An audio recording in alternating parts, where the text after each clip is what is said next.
To Cape Town now, and the Public Protector is swamped with COVID-19 related investigations. Busisiwe Mkhwebane has told Parliament most of these relate to the R350 social distress grant. She was briefing the Justice Committee today on the performance of her office in the first quarter of this year. Lindsay Dentlinger joins us now. Good day to you, Lindsay. What kind of investigations is the Public Protector conducting as it relates to COVID-19?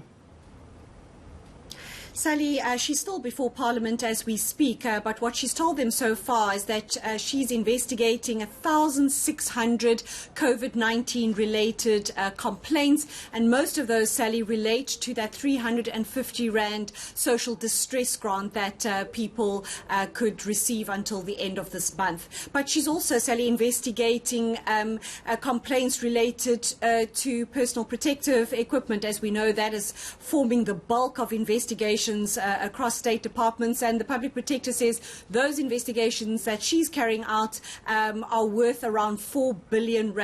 And she's also been conducting investigations during this lockdown period related to COVID-19 at health facilities and at schools to check on complaints of service delivery, and also just to check generally whether these institutions are complying with what they're supposed to be during this lockdown period. Yeah, in fact, we've seen some media reports of her visiting various areas around the country.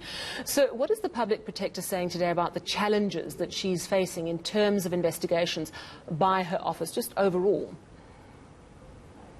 Sally, not things that we haven't heard before, and what we're probably going to hear quite a lot of in the coming weeks as departments all bring their annual reports to Parliament, and that again is budgetary cuts. Over the next 3 years, the Public Protector's Office will see budget cuts of over R200 million, and she says although she's already reduced the number of posts in her organisations, a number of them still remain unfunded dating way back.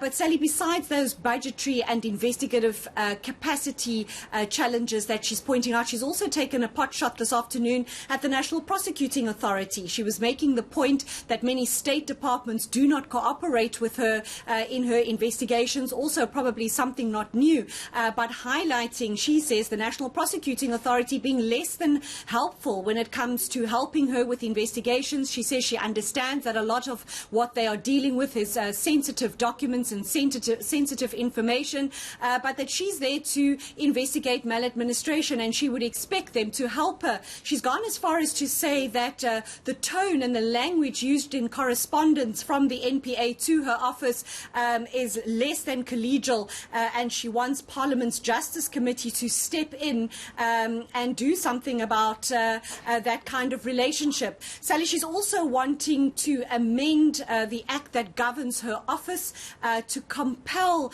state departments of who she investigates and complaints are laid against them to pay for these investigations. She says in this way she'll be able to bolster the budget of her office in light of these budgetary cuts, and she also wants to see state departments being forced to rather use her services to investigate complaints rather than pay thousands and millions of rands on forensic investigations for reports that she says just gather dust and they don't get implemented anyway. Wow, that's really quite interesting. So taking quite a strong hit at the NPA this afternoon.